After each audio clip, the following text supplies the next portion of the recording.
మంచిది. సంఖ్యాకాండము 19వ అధ్యాయము 2వ వచనాన్ని మనం ఒకసారి పరిశీలించినట్లయితే, యెహోవా ఆజ్ఞాపించిన ధర్మశాస్త్ర విధి ఏదనగా ఇశ్రాయేలీయులు కలంకము లేనిదియు మచ్చలేనిదియు ఎప్పుడు కాడి మోయనిదియునైనా ఎర్రని పెయ్యను మీ యొద్దకు తీసుకుని రావాలని వారితో చెప్పుము. దేవుడు ఈ మాటలు మన వినికిడిలో ఆశీర్వదించును గాక. ఆమేన్.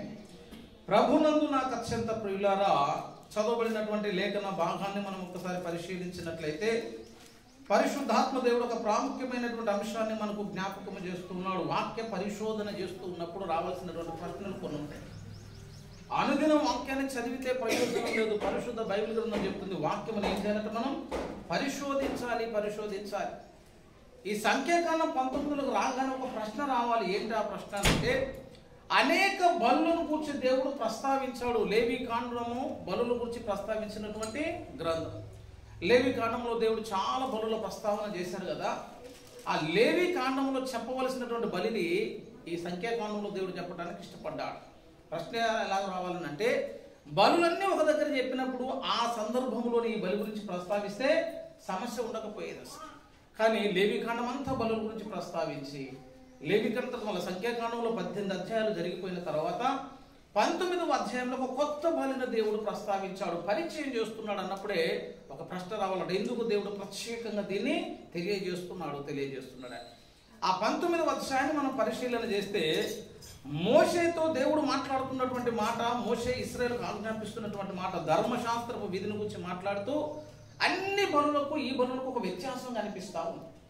ధర్మశాస్త్రంలో ప్రతి బలి ఎడ్లను కానీ మేకలను ఇచ్చే, సహజంగా మేకలను కానీ గొర్రెలను కానీ ఇచ్చేటువంటి ప్రస్తావన కనిపిస్తుంది. ఏ బలి చూసినా కూడా ఒక గొర్రె పిల్ల కనిపించవచ్చు, లేకపోతే ఒక మేక పిల్ల కనిపించవచ్చు, ఒక పొట్టేలు కనిపించవచ్చు. అట్లాంటి ప్రస్తావన కనిపిస్తుంటుంది కదా. ఇక్కడికి వచ్చేసరికి ప్రత్యేకంగా ఒక ఎర్రని పెయ్యను కూర్చున్నటువంటి ప్రస్తావన. ఇది కూడా మళ్ళీ ప్రత్యేకం. ఎర్రని పెయ్యనిచ్చేది కూడా ముందు బలులు ఎక్కడ కూడా మనకు కనిపించట్లేదు. అక్కడ ప్రస్తావించినటువంటి అంశాలలో కూడా దీన్ని ప్రస్తావించట్లేదు. ఇలా ప్రత్యేకంగా చెప్పబడుతున్నప్పుడే మన దృష్టి దానిపైన కేంద్రీకరించినప్పుడే ఒక విషయం మనకు అర్థం కాదు. ఇందులో ఏదో ఒక ప్రత్యేకత ఉంది. దేవుడు ప్రాముఖ్యంగా దీన్ని ఎంచుకున్నాడని. బలులన్నీ ప్రభువును గురించే తెలియజేస్తూ ఉన్నాయి. హెబ్రీయులకు రాసిన పత్రిక 10వ అధ్యాయాన్ని మీరు ఒకసారి గమనించినట్లయితే, ప్రతి బలి క్రీస్తుకు ఒక సూచన, క్రీస్తుకు ఒక ఛాయే గాని అన్ని బలుల గురించి ఒకసారి చూడండి. 10వ అధ్యాయం 1వ వచనంలో, ధర్మశాస్త్రము రాబోచున్న మేలుల ఛాయ గలదియే గాని నిజస్వరూపము కలది కాదు గనుక. నిజస్వరూపము యేసు ప్రభువే గనవి ఛాయలే. 9:11 కూడా చూడండి. అయితే క్రీస్తు రాబోచున్న మేలుల విషయమై ప్రధాన యాజకుడిగా వచ్చి నిత్యమైన విమోచన సంపాదించి హస్తకృతము కానిది అనగా ఈ సృష్టి సంబంధము కానిది మరి ఘనమైనది పరిపూర్ణమైనది గుడారము ద్వారా, ఆ కింద ఉంటాడు, మేకల యొక్కయు కోడెల యొక్కయు రక్తముతోటి కాక తన స్వరక్తముతో పరిశుద్ధ స్థలంలో ఒక్కసారే ప్రవేశించను. వాటన్నిటి గురించి మాట్లాడి వాటి ద్వారా మనకు విమోచన లేదు అని చెప్పి మళ్ళీ క్రీస్తు యొక్క రక్తాన్ని గురించినటువంటి ప్రస్తావన. ప్రతిదీ ప్రభువే. అందుకే కొలసి 2:16 అంటాడు, కాబట్టి అన్నపానములు అనువాటి విషయంలోనైనను పండగ అమావాస్య అనువాటి విషయంలోనైనను మీకు తీర్పు ఎవరికి అవకాశం ఇవ్వకూడదు. నిజ స్వరూపము క్రీస్తే. పాత నిబంధనలో ఉన్న ప్రతి అంశములు మనకు క్రీస్తు కనిపిస్తుంది. అందులో చాలా స్పష్టంగా చాలా దగ్గరగా పోలిపుండేటువంటిది ఏంటంటే సాక్రిఫైస్ అన్నమాట. బలులు.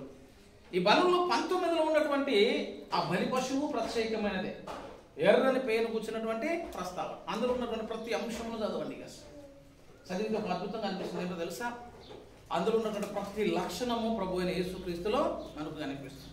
ఓవరాల్గా నేను చెప్పేస్తాను, దానికి మచ్చలు కలంకాలు ఉండొద్దు అని చెప్పేసి. దానికి ఉన్నటువంటి మొట్టమొదటి లక్షణం ఏంటో తెలుసా? 19వ అధ్యాయం మీరు 1వ వచనం 2వ వచనం తర్వాత 2వ వచనంలో, యెహోవా ఆజ్ఞాపించిన ధర్మశాస్త్ర విధి ఏదనగా ఇశ్రాయేలీయులు కలంకము లేనిదియు మచ్చలేనిదియు ఎప్పుడు కాడి మోయనిదియునైనా ఎర్రని పేయను. దానికి ఉండాల్సినటువంటి మొట్టమొదటి లక్షణం అది ఎర్రని పేయ అయి ఉండాలి. రెండోది ఏంటంటే దానికి కలంకం ఉండొద్దు, మచ్చ ఉండదు. ఎర్రని పేయ, ఎర్రనిది అనగానే మనకి ఇద్దరు గుర్తు రావాలి. ఎర్రనిది అనగానే ఇంకొక వ్యక్తి కూడా గుర్తొస్తాడు. ఏదైనా తోటలో ఆదాముకు పెట్టబడిన పేరు ఎర్రనివాడు. ఆదాము అంటే ఎర్రనివాడు అని అర్థం అన్నమాట. అట్లనే కల్వరులో యేసయ్యను చూసినప్పుడు కూడా పరమగీతంలో యేసయ్యకు పెట్టబడ్డ పేరు ఏంటంటే అతడు ధవలవర్ణుడు, రత్నవర్ణుడు, రత్నవర్ణుడు. యేసయ్యను కల్వరిలో చూసినప్పుడు ఎలా ఉంటాడంటే ఒక రక్తపు ముద్దలాగా కనిపిస్తాడు. ఎర్రని పేయ ఒకటి ఉండాలి. కల్వరిలో నీ కొరకు నా కొరకు అర్పించబడిన క్రీస్తు కూడా ఒక ఎర్రని పేయే. ఆయనకు ఉండేటువంటి ప్రత్యేకమైనటువంటి లక్షణం ఏంటంటే అది కలంకము లేనిది, మచ్చ లేనిది. మచ్చ కలంకము ఏది ఉండదు. ఈ మానవ జాతులు పుట్టిన ప్రతివాడు కూడా లోపములతోటి పాపములతోటి తన జీవితాన్ని ముగించేటువంటి స్థితిగా అనిపిస్తుంది. పాపము లేని పరిశుద్ధ మానవుడు ఎక్కడ కూడా మనకు కనిపించట్లేదు. కానీ నజరేయుడైన యేసు ఒక్కడు మాత్రమే ఒక సవాలు చేశాడు, నాలో పాపం ఉన్నదని మీలో ఎవడు స్థాపించు. శిలువకు అప్పగించేటప్పుడు కూడా ఆ అప్పగించేటువంటి గుంపు కూడా మాట్లాడుతున్నటువంటి మాట ఏంటంటే అతడు నీతిమంతుడు, అతని యందు నాకు ఏ దోషము కానరాలేదు. సాక్ష్యము చెబుతున్నారు, పరిశుద్ధుడని సాక్ష్యం ఉంది. కానీ ఆ పరిశుద్ధుడు మళ్ళీ ఎక్కడికి వచ్చాడంటే కల్వరిలోనికి రావడానికి అవకాశం కలిగింది. ఏ పాపము చేయని మానవుడి గురించి మాట్లాడమంటే అది యేసయ్యను గురించి మాట్లాడాల్సినటువంటి మాట అవుతుంది. పాపము లేనటువంటి వాడు, కలంకము లేనటువంటి వాడు, కాడి మోయిన వాడు అంటే పాపపు కాడిని ఎప్పుడు కూడా ఎత్తుకోవటానికి ఇష్టపడినటువంటి వాడు. మనం చాలా మీదేసుకుంటాం. పాపపు కాడులు మన మీద ఎన్ని ఉంటుందో తెలుసు. ఏప్రిల్లోకి రాసిన పత్రిక 12వ అధ్యాయంలో ఏప్రిల్లోకి రాసిన పత్రిక మీరు చూసినట్లయితే కాడి మోయని పాడి ఆవులాగా యేసయ్య చరిత్ర కనిపిస్తుంది. కానీ మన జీవితాలు ఎలా ఉంటాయనంటే 12వ అధ్యాయము, ఇంత గొప్ప సాక్షి సమూహము మేఘము వలె మనల్ని ఆవరించి ఉన్నందున మనము కూడా ప్రతి భారమును సులువుగా చిక్కులు పెట్టు ప్రతి పాపమును విడిచిపెట్టి ఆ విశ్వాసములకు కర్తయులని కొనసాగించువాడని యేసు వైపు చూచుచు అని ఉంది. ఏ భారం అంటే సులువుగా చిక్కులు పెట్టు ప్రతి భారము. కాడి దించాలా, ఎక్కడ దించాలా? డేసే దగ్గరకు వచ్చేసరికి ఈ కాడిని దించి ఇంకొక కాడి ఎత్తుకోవాలి. భారము మోయిచున్న సమస్త జనులారా అన్నాడు. కాడి అంటే తెలుసా? బండి లాగడానికి ఆ బండికి ముందొకటి పొడుగు ఇట్లా ఒక కాడి ఉంటుంది, దానికి 2 ఆవులను కట్టి గుంజుతూ ఉంటుంది. ఆ భారం అంతా కూడా దాని మీద మోపబడుతుంది. ఎప్పుడు కాడి మోయనిది మనకంతా ఏంటంటే ప్రతి భారం ఇది వేసుకోవాలి. భారం అనుకుంటేనే అది ఎంత భారం అవుతుందని, కుటుంబం ఒక భారం అనుకుంటాం, సంఘం ఒక భారం అనుకుంటాం, ఆధ్యాత్మిక జీవితం కూడా భారం అనుకుంటాం. ఇక పాపము, ప్రతి పాపమును సులువుగా చిక్కులు పెట్టి ప్రతి పాపం కూడా నీ మీద నువ్వు మోపుకున్నటువంటి భారం అయితే. పాపము లేనిదై ఉండాలి, కాడి మోయనిదై ఉండాలి, చక్కని ఎర్రని పేయ అయి ఉండాలి. ఆ పేయను తీసుకుని ఎక్కడ చేస్తారనంటే ఊరి వెలుపలకు తేవాలట. 19వ అధ్యాయాన్ని మీరు ఒకసారి గమనించినట్లయితే 19వ అధ్యాయం 3వ వచనం చూడండి. మీరు యాజకుడైన ఎలియాజరుకు దానిని అప్పగించవలను. ఒకడు పాలను వెలుపలికి దానిని తోలుకొని పోయి, పాలెం వెలుపల దాని వధ జరగాలి. కానీ అది ఎక్కడ జరుగుతుందో తెలుసా? పాలెం వెలుపల జరుగుతుంది. మీరు హెబ్రీయులకు రాసిన పత్రిక దగ్గర కూడా వచ్చినప్పుడు యేసు ప్రభు కూడా ఎలాగూ చేయబడ్డాడు చూడండి. 13వ అధ్యాయము 12వ వచనం చూడండి. కావున యేసు కూడా తన స్వరక్తము చేత ప్రజలను పరిశుద్ధ పరచుటకై గవిని వెలుపట శ్రమ పొందెను. కాబట్టి మనమైన నిందను భరించుచు శిబిరము వెలుపలకి ఆయన యుద్ధకు ఒక పోలికగా. అది ఎలా ఉందో అలాగే ఉంది. అదే రంగులో ఉంది, అదే రంగులో ఉంది. ఏ రీతిగా ఉన్నాడో అదే రీతిగా ఉన్నాడు. ఆ బలి పశువుడు ఎక్కడ వధించబడాలి అంటే ఆ గవిని వెలుపలకు, శిబిరము వెలుపలకు, పాలెము వెలుపలకు వెళ్ళాలి. ఇక్కడ యేసుప్రభు యొక్క శిలువ కార్యము కూడా కల్వరిలో జరిగింది, ఊరు బయట జరిగింది, గవిని వెలుపల జరిగింది అని ఇన్ని అంశాలు కనిపిస్తున్నాయి. వీటన్నిటిలో ఉన్నటువంటి ఒక ప్రత్యేకత చెప్తే ఇప్పుడు ఏంటో తెలుసా? అసలు ఇశ్రాయేలీలతో లేవి కాండములో చెప్పాల్సినటువంటి బలి సంఖ్యాకాండంలోకి ఎందుకు ప్రస్తావించబడ్డదని అంటే దీనికంటూ ఉన్నటువంటి ఒక ప్రత్యేకత ఏంటంటే ఆధ్యాత్మిక జీవితంలో ఇశ్రాయేలుల యొక్క జీవితంలో అపవిత్రత అనేది కొన్నిసార్లు జరుగుతూ ఉంటాయి. ఎట్లాంటిది అంటే పాపం అని చెప్పలేదు. ఒక మరణించినటువంటి వ్యక్తి యొక్క శవాన్ని ముట్టినవాడు అపవిత్రుడు, కుష్ఠరోగులు ముట్టినవాడు అపవిత్రుడు. కొన్నిసార్లు మన ప్రమేయం లేకుండానే అపవిత్రత అనేది వారి జీవితంలోకి వస్తూ ఉంది. బిడ్డను కన్న తర్వాత కొన్ని దినాలు కడగా ఉండాలి, తర్వాత శుద్ధీకరణ దినాలు కొన్ని ఉన్నాయి. అట్లా ముట్టకూడిన వస్తువులు ముట్టినప్పుడు వాడు అపవిత్రుడు అయిపోతాడు. అట్లాంటి కొన్ని లక్షణాలు అంటే ఆధ్యాత్మిక యాత్రలో దైనందిన జీవితంలో తన ప్రమేయం లేకుండా కొన్నిసార్లు పాపము అంటే అవకాశం ఉంటుంది. కాబట్టి ఇశ్రాయేలీలకు ప్రత్యేకంగా ఏర్పాటు చేసినటువంటి బలి యొక్క ప్రస్తావన ఏంటంటే ఒక ఎర్రని పెయ్యను తీసుకొని వెళ్ళి దాని శరీరంతో సహా మొత్తాన్ని కాల్చివేసి ఆ బూడిదను ఒక దగ్గర పొందుపరిచి ఆ బూడిదలో పరిశుద్ధమైనటువంటి పారే నీటిని పెట్టి ఆ అపవిత్రుడైన వాటి మీద ఇది జల్లేటువంటి కార్యక్రమం అన్నమాట. ప్రధాన యాజకుడు గుడిలోనికి రావాలన్నా ఆ శుద్ధమైనటువంటి జలాన్ని ఆయన మీద చల్లాలి. ఒకడు అపవిత్రుడుగా ఉండాలి అన్నా ఆ అపవిత్రత పోవాలి అన్న వాడి మీద మరలా ఆ శుద్ధ జలాన్ని చల్లాలి. శుద్ధీకరణ. ఆ జలము చేత ఈ చనిపోయినటువంటి ఆవు యొక్క బూడిద చేత. చాలా మంది ఐదవ సహోదరులు బూడిదను కూడా మంచిగా నుదుట రాసుకుంటారు. చూసేటప్పుడు బూడిద రాసేది ఏముండదు. బూడిదలో చాలా మీనింగ్ ఉంటుందని చెప్తున్నారు. బాగా చచ్చిపోయినాక మనం కూడా ఖాళీ బూడిద ఆడిపోతాం. వైకుంఠ ధామం అని ఒకటి ఉంటుంది. వైకుంఠ ధామం చూసారా? ఈ మధ్య ఇళ్ళ కంటే కూడా వైకుంఠ ధామాలే చాలా నీట్గా కనబడుతున్నాయి. అసలు మన ఇల్లు కూడా మంచిగా ఉండేది, కానీ వైకుంఠ ధామం అని పెట్టి పేద హెడ్డింగ్ పెట్టి దానికి ఒక ఆర్చి కట్టి అక్కడ బూడిద ఒక దగ్గర, కాల్చింది ఒక దగ్గర, సమాధి ఒక దగ్గర, అన్నిటికీ చాలా నీట్గా ఉన్నది.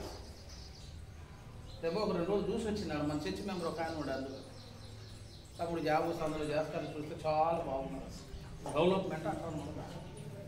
దానికి ఏం పేరు పెడదామని చాలా తిప్పలు పెట్టి లాస్ట్కి ఏం పేరు పెట్టారు తెలుసా? వైకుంఠ ధామము అని పెట్టారు. ఇక మనం చదువుకోవడానికి మనకు అర్థాలు తెలవదు.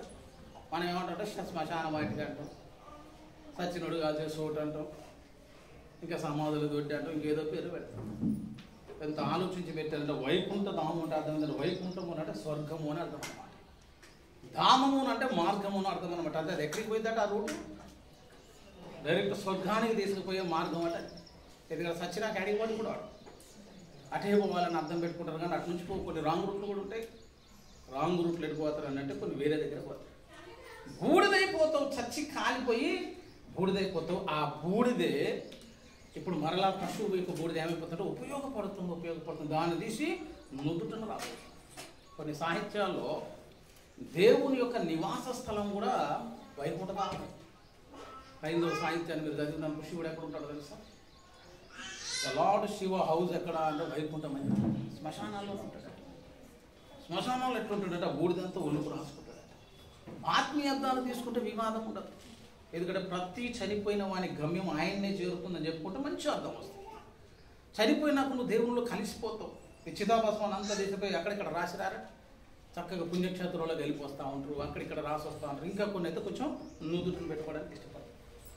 ఏ బూడిద ఉపయోగపడుతుందో తెలియదు, కానీ ఈ రెడ్ హైపర్ అనేది చూసిన ఎర్రని పెయ్య యొక్క బూడిద మాత్రం ఇశ్రాయేలులకు ఉపయోగపడుతుంది. ఆ ఎర్రని పెయ్య భస్మమే లేకపోతే ఇశ్రాయేలుకు ఉనికి ఉండదు అని చెప్తున్నారు. ఒక యాజకుడు గుడిలోనికి రావాలన్నా ఆ పరిశుద్ధ జలం ప్రోక్షించబడాలి. ఒక యాజకుడు వచ్చి లోపల ఆరాధన చేయాలన్నా కూడా పరిశుద్ధ జలం కావాలి. అసలు ఇంకొక మందిరము కట్టాలన్నా తాడు మందిరం మీద పెద్ద ఎలిగేషన్. మరి ఎక్కడ సెర్చ్ చేసినా కూడా విస్తారమైన అంశం వస్తుంది. The temple construction of the third temple అని అన్న వేరు చాలా అంశాలు వస్తాయి. దానికి కావాల్సినవన్నిటి సిద్ధపరుచుకున్నారు. 2 దేశాల మధ్య వివాదం జరుగుతుంది. అయినా ఇశ్రాయేలుకి కట్టరు. ఎప్పుడు కడతారో తెలుసా? ఎప్పుడు కడతారనంటే ఈ ఎర్రని పేయను కాల్చిన తర్వాత బూడిదైపోయిన తర్వాత ఆ బూడిదనంతా ఒక రాగి పాత్రలో పెడతారు. ఆ పాత్రలో పెట్టిన తర్వాత ఆ పాత బూడిద ఉంటుంది. ఇప్పుడు ఆ బూడిదంతా ఏం చేయాలంటే అయిపోయే టైం వచ్చినప్పుడు మళ్ళీ ఒక ఎర్రని పేయ చేయాలి. ఈ పాత బూడిదన కొత్త బూడిదని కలిపి మళ్ళీ కొత్త బూడిదని తయారు చేస్తే అప్పుడు మరలా ఇశ్రాయేలుకు పరిశుద్ధ జలం దొరుకుతుంది. సమస్య ఏంటంటే ఆ రాగి పాత్ర ఇప్పుడు దొరకట్లేదని చెప్తున్నారు. దాన్ని కలాల్ అంటారు. KHALLAL దాని గురించి చాలా మంది పరిశోధన చేస్తున్నారు. ఆ పాత్ర దొరికిందా, అందులో ఉన్న బూడిదతో ఇశ్రాయేలు ఏమైపోతుంది? ఇక శుద్ధీకరణ గావించబడుతుంది. పరిశుద్ధ జలం ఉంటుంది కదా, ఆ పరిశుద్ధ జలంతో వీళ్ళు శుద్ధీకరించుకొని లేవీయులను కొంతమందిని ప్రత్యేకించి టెంపుల్ కన్స్ట్రక్షన్ జరిగిపోతుంది. వాళ్ళ ఆరాధన చేయడం మొదలు పెడతారు. ఆ ఎర్రని పెయ్య యొక్క బూడిదకి అంత ప్రభావం ఉందని చెప్తారు. దాని గురించి కొన్ని ఆర్కియాలజీ రీసెర్చ్లు ఎదుగుతున్నాయి. ఇంకా కూడా పాత్ర ఎక్కడన్నా దొరుకుతుందా, దొరకగానే అందులో ఉన్నటువంటి పాత బూడిద తీసుకొని ఆ కొత్త బూడిదను తయారు చేసి ఆ రెండింటిని కలిపి ఇప్పుడు ఆరాధన ప్రారంభం కావాలి. అంత పెద్ద కార్యక్రమానికి వాళ్ళు పూనుకున్నారు. ఆ ఒక్క పాత్ర లేనందుకు ఏమైపోతుందంటే ఇశ్రాయేలు గుడి కట్టరండి. ఇప్పుడు నీకు ఎర్రని పెయ్య దొరికినా కట్టరు, టైం వచ్చినా కట్టరు. ఏం చేయాలని వాళ్ళు కట్టరు. ఎందుకంటే శుద్ధీకరణ జలం లేదు కదా, పవిత్రమైన జలం లేదు కదా. ఆ పవిత్రమైన జలమే వారిని శుద్ధీకరిస్తుంది. హెబ్రీయులకు రాసిన పత్రిక ఒకసారి చూడండి.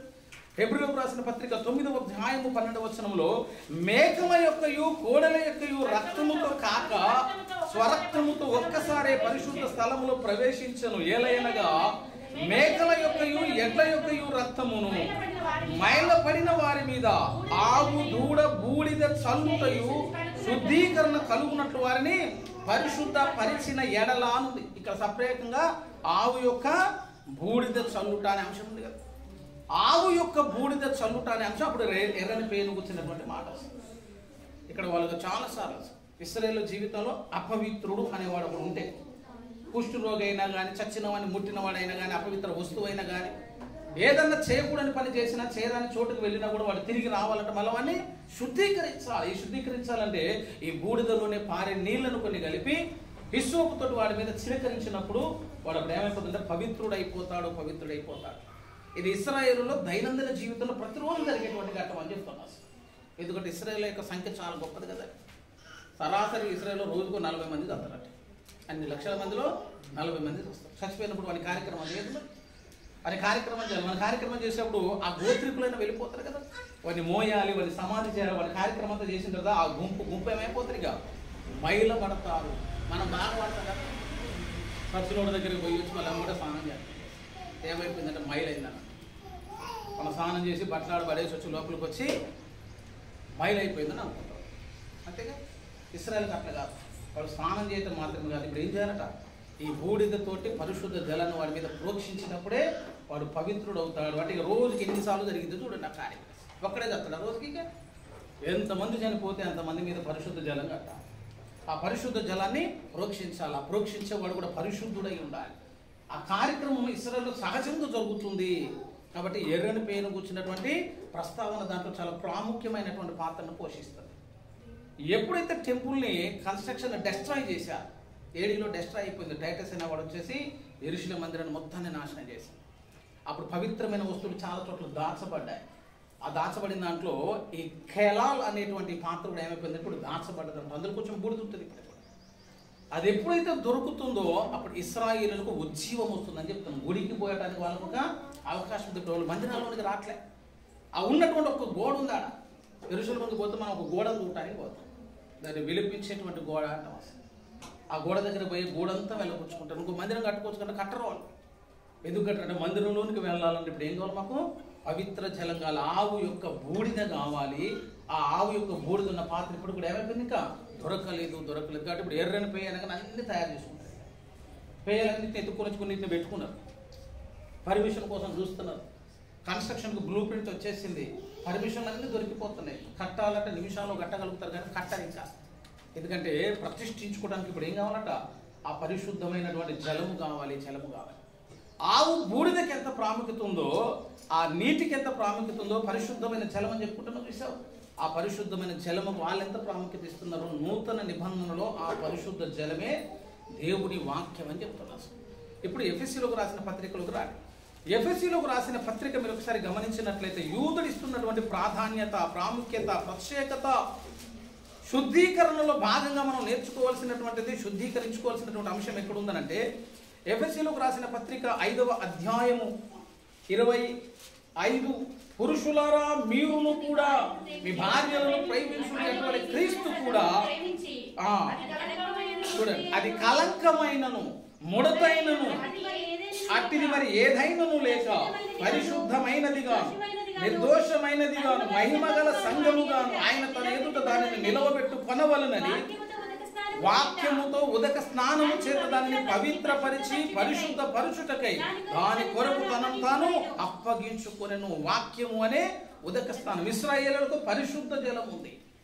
ఇశ్రాయేలుకి ఏముందట, పరిశుద్ధ జలం ఉంది. అది బూడిదతో కలపబడ్డ పరిశుద్ధ జలం. ఇప్పుడు నీకు నాకు ఉన్నటువంటి పరిశుద్ధ జలం ఏంటో తెలుసా, వాక్యము అనే ఉదక స్నానము చేత. వాక్యం అనేది పరిశుద్ధం, నిర్మలమైన వాక్యం అంటాడు పేతురు. ఈ పరిశుద్ధ జలం చేత నీవు నేను ఏం చేయాలంటే ప్రోక్షించబడాలి. వాక్యము అనే ఉదక స్నానము చేత మనల్ని మనం శుద్ధి చేసుకోవాలి. ఏం జరిగినా కూడా ఈ పరిశుద్ధ జలం సరిపోదు. అది ఆగిపోయే జలం, అయిపోయే జలం. ఇక్కడ అవసరం లేదు. కదా పాత్ర క్రీస్తే, ఆ జలము క్రీస్తే, నిన్ను శుద్ధీకరించేది క్రీస్తే. ఆ పరిశుద్ధ జలం నాకు వచ్చినా కూడా మనోళ్ళు ఇంకా వెనకబడతా ఉంటారు. అది విచిత్రం. పాపాన్ని కడుక్కోవటానికి సులువైన మార్గం ఏదైనా ఉందంటే ప్రపంచం ఎత్తుకునే ఎందుకంటే విలువైంది దొరకదు. అన్యుల ఆచారాలు ఒకసారి మీరు చూసిండ్రు అనుకో, ఎట్లుంటుంది తెలుసా, పాపము జరిగితే అగ్నిగుండాలలో ఆడతాయి. ఇప్పటికి కొన్ని ట్రైబ్ ఏరియాస్ ఉన్నాయి. భూపాలపల్లి దగ్గర కొన్ని ట్రైబ్ ఏరియాస్లో ఏం చేస్తారు, పాపం చేసిన మంచిగా ఎర్రగా కాల్చి ఒక ఇనుపదే ఎర్రగా కాల్చిన చేతులే. పాపం చేసేవా కాలుతుంది, లేకపోతే కాలదని మనం గదిగదలు ఆడతాం. మనం చేయకపోయినా ఒప్పుకుంటాం. నాకు తెలిసి కాల్చి చేతులు ఎత్తరంటే ఏం చేస్తాం అనేది చేసి నాకు తెలియదు, ఎట్టైనా కాలుతాయి. నీ భయానికే కాదు. కాబట్టి మనం ముందే ఒప్పుకొని పోతాం. కానీ చాలా మంది చెప్పిన సాక్ష్యం ఇదని కాలదన్నా దానితో నలుసు కింద వేయాలంటే మనం నేరారోపణ ఎందుకన్నా నేను చేసిన ఒప్పుకుంటాం. దొంగతనం 1000 రూపాయల కోసం చేతులు కాల్చుకోవడం ఎందుకు, నేనే తీసినని చెప్పి ఇంత అయిపోతా అసలు చేతులను కాలం. పాపం జరిగింది అని అనుకో, అగ్నిగుండం దాటిన సందర్భాలను పాపం జరిగింది అనుకో, దాని విమోచన కొరకు ఎన్నో ప్రయత్నాలు చేయాలి. అన్నదానాలు చేసిన వాళ్ళు ఉన్నారు, వస్త్రదానం చేసిన వాళ్ళు ఉన్నారు, ఖర్చు పెట్టిన వాళ్ళు ఉన్నారు, పాపాలు పోకడానికి ఎన్నో చేసిన వాళ్ళు ఉన్నారు. కానీ ఉన్న పాటని కూర్చొని ఒప్పుకొని విడిచిపెట్టు అన్నాడు. అంతే ఒక చిన్న మార్పు. దీన్ని కూడా కష్టపెట్టుకున్నా కుంటుడైనా చేయొచ్చు, గుడ్డుడైనా చేయొచ్చు, డబ్బులైనా కూడా చేయొచ్చు. ఇంత పాపానికి ఇంత డబ్బులు కట్టాలన్నాడు, మనకు ఏమైనా కొద్దిగా ఇబ్బంది అవుతుంది. అయ్యో ఇంత పెద్ద పాపం చేసిన 1000 రూపాయలు కట్టాలంటే మాతో కుదరదు సార్ అని వచ్చేస్తాం. ఏమన్నాడు ప్రభు అంటే ఉన్న దగ్గర ఒప్పుకోరా బాబు, ఏం పాపం చేసిన దాన్ని ఒకసారి ఒప్పుకున్న పాపాన్ని ఏం చేయాలా, విడిచిపెట్టాలి. ఏం జరుగుతుందయ్యా అంటే నీ పాపాలన్నిటి నుంచి నువ్వు విడుదల పొందుతావు. పాప విమోచన, పాపం నుంచి విడుదల పొందటానికి ఒప్పుకోలు ఒక్కటే దేవుడు వీటిని క్షమిస్తాడని నమ్మి హృదయపూర్వకంగా ఒప్పుకొని దాన్ని విడిచిపెడితే ఇక నువ్వు పాపపు జ్ఞప్తి నీకు రాకుండా దేవుడు చేస్తాడు. ఇంతకంటే సులువైంది దొరుకుతుందండి. పాపాలు పోవాలంటే పుణ్యక్షేత్రం తిరగాలంటే ఎక్కడికి వస్తాం, మరిపోయి వస్తావా ఇంటికిగా? ఊరు తిరగంటే మనతోడు కాదు. అయ్యప్పమాలు వేసుకున్నాను అడగండి ఒకసారి, ఎన్ని కొండలకి ఎన్ని కొండలు దిగుతారో చూడదు. మనకి గుడికి రావాలంటే ఇబ్బంది అయింది కదా. పంపా నదులు నడతారట, ఎంత పెద్దోడైనా నడవాల్సిందే. ఆడ పిఎం అయినా సీఎం అయినా నడవాల్సిందే. ఫుల్ గ్యాదరింగ్, అరణ్యాల నుంచి నడవాలి. మళ్ళీ నీకు నీళ్లు దొరకవు, చక్కగా ఏ ఫెసిలిటీస్ కూడా ఆడుండవు, బండ్లు పోవు, ఆడిదా పోవని మళ్ళీ ఎక్కడ దిగదు. విచిత్రం గమనించండి. ఎక్కడ మీరు దేవుడు ఉన్న దేవుడు ఆడుంటారు తెలుసా? మనకు అందనంత దూరంలో కొండ మీద కూర్చుంటాడు ఆయన. మనకి మామూలుగా నడుచుడే రాదు. కొండ మీదకి ఎక్కి ఆయన చూడాలంటే కష్టం కాదా? కొండ మీదకి ఎక్కి మళ్ళీ ఆయన దర్శించుకొని మళ్ళీ కిందికి రావాలి. దేవుడు పాపాలను క్షమిస్తే కొద్దిగా ప్రయాసం ఉంటుంది. బైబిల్ ఒక్క దగ్గరకు వచ్చినప్పుడే పాపాలను క్షమించడానికి దేవుడు సులువైనటువంటి మార్గం పెట్టాడు. ఒప్పుకొని ఒక్కసారి విడిచిపెట్టి బిడ్డ ఏం చేయని అవసరం లేదు. నువ్వు డబ్బులు ఇవ్వని అవసరం లేదు, ఖర్చు పెట్టిన అవసరం లేదు, 10 మందితో చెప్పమని అవసరం. ఇంకా 10 మందితో చెప్పాను మన కష్టంగా ఏం చేసినా పక్కనోడు కూడా చెప్పాను మనకు పరువంతా పోయింది. అట్ట కూడా ఉన్న చోటను ఒకసారి ఏంటంటే ఒప్పుకొని విడిచిపెట్టంతే. ఒప్పుకొని విడిచిపెట్టు. ఏమైపోతుంది ప్రభు అంటే నీ పాపములను నేను కడిగి వేస్తాను. ఉదక స్నానము చేత వాక్యముతో నువ్వేం చేసుకోవాలంటే నీ పాపాలను కడిగి వేసుకో. వాక్యంతో కడగడం అంటే అర్థం ఏంటో తెలుసా? అసలు వాక్యము దేనిని పాపం అని చెప్తుందో నీకు తెలియజేస్తాను. ఇప్పుడు మనం సహజంగా ఉంటాం, ఇటనే కూర్చుంటాం, ఒప్పుకోమని ఒప్పుకోం. ఎందుకంటే అది పాపం అని నీకు తెలియదు కాబట్టి. కానీ మాట మాట్లాడినవి అను. ఇప్పుడు ఉన్న ఒక తిడతాం, మనం తిట్టకుండా రోజు వెళ్ళొద్దండి. మనకు తిట్టుతుంటే ప్రారంభం అవుతుంది. అసలు తిట్టినందుకు మోషేను దేవుడు అన్నాడు, ద్రోహులారా అని ఇశ్రాయేలుని మోషే తిట్టినాడు. ఒక మాట అంతే. ద్రోహులారా అన్నందుకు నా పరిశుద్ధతను నువ్వు సన్మానించలేదు కాబట్టి, కాని మాట నువ్వు పలికావు కాబట్టి, నువ్వు చేసినటువంటి దోషానికి రాయిని కొట్టినందుకు, వారిని దూషించినందుకు, నా పరిశుద్ధతను అవమానపరిచినందుకు, సన్మానించినందుకు నువ్వు వాగ్దాన దేశంలో ప్రవేశించవు అన్నాడు. అంతే. అది పాపం మనకు తెలియదు. వీలైనంత వరకు మన నాలుగు మన అదుపులో ఉండాలి. లేని వార్తను పుట్టించొద్దని ఒక మంచి మాట ఉంది. అసలు వీళ్ళతో పెద్ద బ్యానర్ కట్టాలి. అసలు ప్రతిదీ నమ్మొద్దాన్ని. జ్ఞానము లేని వాడు ప్రతి మాట నమ్మునంటది. లేని వార్తను పుట్టించకూడదు. పాపం అని నీకు తెలవాలంటే అది ఆజ్ఞ తెలియదు. వాక్యం చదువుతున్నప్పుడు ఏది పాపమో నీకు తెలుస్తుంది. వాక్యం చదువుతున్నప్పుడు ఏది ఆజ్ఞ నీకు తెలుస్తుంది. ఈ వాక్యాన్ని ధ్యానం చేస్తున్నప్పుడు పాపం అనే ఒక స్పృహ నీకు కలిగిస్తుంది. కాబట్టి అట్లాంటి విషయాలు నువ్వు ఏం చేస్తున్నావు? దేవుని దగ్గరకు వచ్చినప్పుడు ఒప్పుకోవాలి.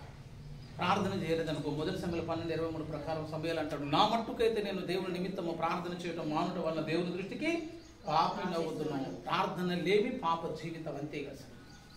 వాక్యాన్ని ధ్యానం చేయకపోయినా పాపమే. దివారాత్రంలో దేవుని వాక్యాన్ని ధ్యానించాలని ఆజ్ఞదిగా. మరి వాక్యమే చదవట్లేదంటే నువ్వు ఎవరు ఇప్పుడు పాపివే. ఒప్పుకున్నప్పుడు ఎట్లా ఒప్పుకోవాలంటే, ప్రభు అని నీ సన్నిధిలో గడపలేకపోయాను, నన్ను క్షమించు ప్రభు అని ప్రార్థన చేసుకొని ఆ వారం నుంచి అయినా సరే కొత్త ఆధ్యాత్మిక జీవితాన్ని ప్రార్థనతో ప్రారంభిస్తే అప్పుడు ఆ వాక్యం నేను ఏం చేసినట్టుగా శుద్ధీకరించినట్లు, కడిగినట్టు లెక్క. ఆ వాక్యం అనే ఉదక స్నానం చేత ఆధ్యాత్మిక జీవితంలో కడగబడాలి. ఇప్పుడు మనకు ఎర్రని పెయ్యి అవసరం లేదు, కళాలనేటువంటి పాత్ర అవసరం లేదు. మందిరంలోనికి వెళ్ళాలంటే మనస్సాక్షి జరిపోతుంది. ఒకసారి ఎబ్రిలకు రాసిన పత్రిక గమనించండి. మనస్సాక్షిని శుద్ధి చేసేది ఒకటి ఉంది మనకి. ఇప్పుడు 9వ అధ్యాయము 14, నిత్యుడగు ఆత్మ ద్వారా తను దేవునికి నిర్దోషినిగా అర్పించుకున్న క్రీస్తు యొక్క రక్తము నిర్జీవ క్రియలను విడిచి జీవము గల దేవుని సేవించుటకు మీ మనసాక్షిని ఎంతో ఎక్కువగా శుద్ధి చేయును. అక్కడేమో ఆవు బూడిద శుద్ధి చేస్తుంది, నీకు పవిత్రత ఇచ్చినా ఇవ్వకపోయినా ఇక్కడ ఏం జరుగుతుందో తెలుసా, మనస్సాక్షిని శుద్ధి చేస్తుందట. చాలా గొప్ప మాట ఇది. ప్రతి వ్యక్తి లోపల ఒక మనస్సాక్షి ఉంటుంది కదా. మనస్సాక్షి ఏం చెప్తుందంటే నువ్వు చేసేది పాపమో కాదు, నీ మనస్సాక్షి నీకు చెప్తుంది. కొంతమంది దబాయిస్తాను చూసావు, ఇది తప్ప ఇది తప్ప అంటాడు. అసలు తాగేటోడు కూడా అంటాడు తాగుద్దని ఉన్నదా, తాగుద్దని ఉన్నదని, తాగుద్దని నీకు తెలియదా, మందు తాగుద్దని సిగరెట్ తాగుద్దని తెలియదా అని అంటే తెలుసు, లోపల చెప్తూనే ఉంటుంది ఇది తప్పే ఇది తప్పే. తాగడం తప్పు అనుకున్నాం, మరి అందరూ ఇంటిని పది కూర్చుంది ఆరాధన, పిల్లగాని ఎందుకు దూరం పెట్టినావు, భార్యని ఎందుకు దూరం పెట్టిన, అందరూ కలిసి ఒకేసారి సామూహికంగా హోలీ కమ్యూన్ అలాగే చేసుకుంటే అయిపోతుంది. మరి ఆయన ఒక్కడే తాగుతుంది.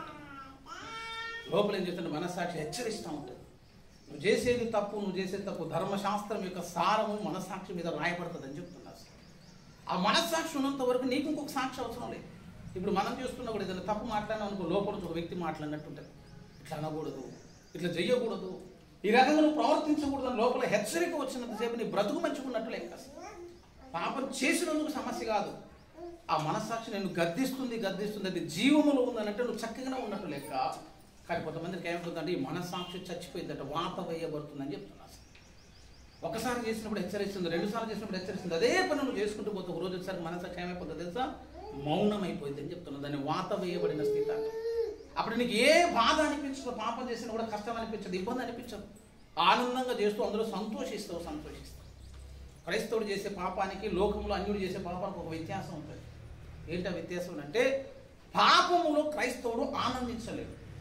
బలవంతంగా తాగించినవనుకో వీడికి ఎక్కి గిర్రగా తిరగదు, ఆదివారం పోయి ఉప్పుకోవాలి కదా నా బాధ కలుగుతుంట తాగిన తర్వాత. మళ్ళీ అందులో ఉన్నటువంటి ఎంజాయ్మెంట్ దొరకదు, అందులో ఉన్న సంతోషం దొరకదు, అందులో ఉన్నటువంటి ఆనందం దొరకదు.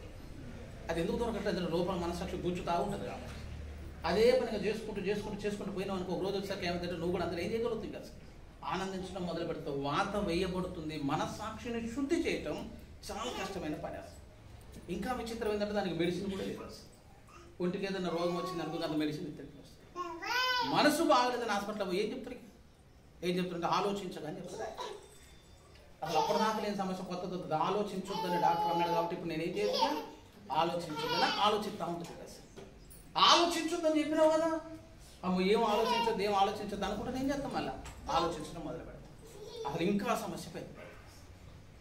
మనస్సాక్షి శుద్ధీకరించబడాలంటే అది నజరేయుడైన యేసు పరిశుద్ధ రక్తము ద్వారానే శుద్ధీకరణ అవుతుంది. మనస్సాక్షిని కూడా ఎంతో ఎక్కువగా శుద్ధి చేయను, మందులు అవసరం లేదు. ప్రభు యొక్క రక్తము ప్రోక్షించబడి హృదయపూర్వక నువ్వు సమాధాన పడితే అక్కడ పరిశుద్ధ జలము, ఇలా పవిత్రమైన రక్తం ఏం చేస్తుంది, నిన్ను కడుగుతుంది, పవిత్రపరుస్తుంది. కాబట్టి ఎప్పటికీ నీకు అందుబాటులో ఉండేవి ఆ పరిశుద్ధ జలం యేసయ్య రక్తం అని చెప్తాను. వాక్యముతో శుద్ధి అయిపోతుంది కదా, ఆ వాక్యంతో శుద్ధి చేయబడుతున్నట్లుగానే యేసయ్య పరిశుద్ధ రక్తముతో కూడా మనకేం కావాలి, ఇప్పుడు ఆ శుద్ధీకరణ కావాలి. ప్రతి పునరుద్ధాన దినములో దేవుని యొక్క బల దగ్గరకు వచ్చేసరికి మన పాపములను మనం వాక్యమును ఉదక స్నానం చేత కడుక్కున్న అనుభవం కావాలి, శుద్ధీకరించబడిన కార్యము కావాలి. యూదులేమో శుద్ధీకరించబడిన తర్వాత మందిరంలోకి వస్తారు, క్రైస్తవులు ఏమో శుద్ధీకరించబడటానికే మందిరంలోకి వస్తారు. ఇక్కడ దాకా వచ్చి నువ్వు స్నానం చేయకుండా పోతావు. చెప్పిన పిల్లలు కొంతమంది స్నానం చేయలేదు, ఉరుకుతా ఉంటే ఒకటే ఉరుకుడు, మొత్తం బట్టలానికి ఒకటే ఉరుకుడు, దొరికితే ఒట్టాడు. అసలు అదేం విచిత్రం అని అనిపించింది కదా. ఆధ్యాత్మిక జీవితంలో పెద్దోళ్ళు కూడా చేయరు. అసలు ఒప్పుకోరా అంటే ఇప్పుడు వీడి దాకా వచ్చినావు, కష్టపడి వచ్చినావు, ఇబ్బంది పడి వచ్చినావు, ఏం దింటికే రావడం అంటే కష్టం కాదు. వీడి దాకా ఒప్పుకోను అనుకో దిక్కులు చూస్తాం. అట్లా దిక్కులు చూసిన వాళ్ళందరూ పెట్టాల్సిన పేరు ఏంటంటే పరిశుద్ధుడు అని ఒక ట్యాగ్ వేయాలి.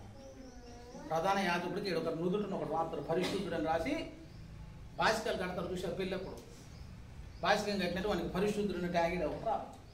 మరి ఏం ఒప్పుకోకుండా దిక్కులు చూస్తే అంటే ఏం చేయలేదైనా ఒకసారి మైక్ ఇచ్చి పక్కన వాళ్ళు చెప్పరు అంటారు. అది మరి నాలో పాపం ఉన్నదని మీలో ఎవరు సాధించిన అని అంటావా? అన్నీ గుర్తు వచ్చినా కూడా ఇట్లనే కూర్చొని దిక్కులు చూస్తే ఏదన్నట్టు అర్థం అంటే ఇక కడుక్కునే అవకాశం లేదు, స్నానం చేసుకుని ఇష్టం లేదు సార్.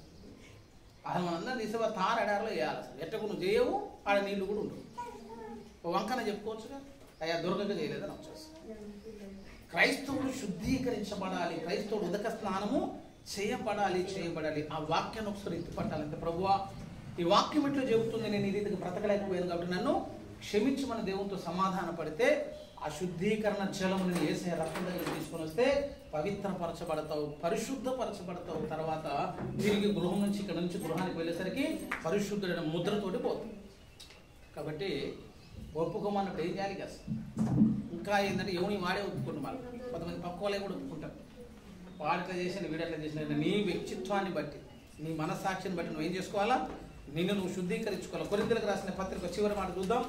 కొరింథీయులకు రాసిన మొదటి పత్రిక 11వ అధ్యాయాన్ని మీరు ఒకసారి గమనించినట్లయితే 31 చూడండి. అయితే మనలను మనమే విమర్శించుకొనిన ఎడల తీర్పు పొందకపోవుదుము. మనము తీర్పు పొందిన ఎడల లోకముతో పాటు మనకు శిక్షావిధి కలుగకుండునట్లు ప్రభు చేత శిక్షించబడుతున్నాం. ఎవరు విమర్శించుకోవాలట? మనలను మనమే. మనలను మనమే అనే మాట చాలా పెద్ద మాట. ఎందుకంటే బోధ చేసుకుని ఎట్లుండాలి తెలుసా? పౌలు అంటాడు, ఇతరులకు బోధించు, నీవు నీకు నీవు బోధించుకున్నవా. దైవభక్తి విషయంలో పౌలు తిమోతికి సాక్ష్యం ఇస్తాడు, నీకు నీవే సాధకము చేసుకోవాలి. భక్తి చేసుకునేటప్పుడు ఎట్లుండాలంటే నీకు నీవే సాధకం చేసుకోవాలి. అట్లనే నీకు నీవే బోధించుకోవాలి. బోధ కూడా వాడు ఇక్కడే ఉంటాడు. ఇక్కడ ఉన్నాడు కదా అని చెప్పి చెప్పేదంతా మీకే కాదు, నేను కూడా కింద ఉండే ఇన్నట్టు లెక్క. అట్లనే ఇందులో ఉంటాడు, నీకు నీవే విమర్శించుకోవాలంట. కుదురుతాదండి?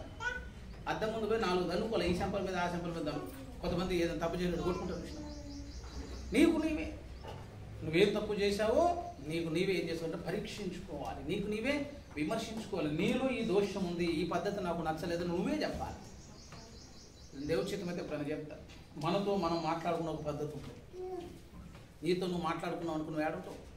ఎర్రగడ్డ అనుకుంటుంది హైదరాబాద్. ఎర్రగడ్డలు వేసేస్తే తలుపులు వేసేస్తారు, బయటకు కూడా రాని. మనతో మనమే మాట్లాడు, అందరూ వాళ్ళతో వాళ్ళే మాట్లాడుకుంటారు. సింగిల్ పర్సన్ ఉంటే పెద్ద గ్రూప్లో ఉన్నట్టు మాట్లాడతారు.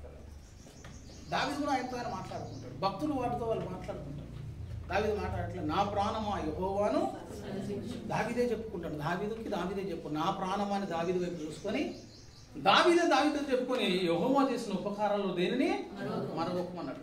దావీదుని అడిగింది, ఎవరితో చెప్పినావు? దావీదు అంటే నాతో చెప్తున్నాడు. ఎవరు చెప్తానంటే నేనే చెప్తున్నా. ఎవరితో అంటే నాతోటే.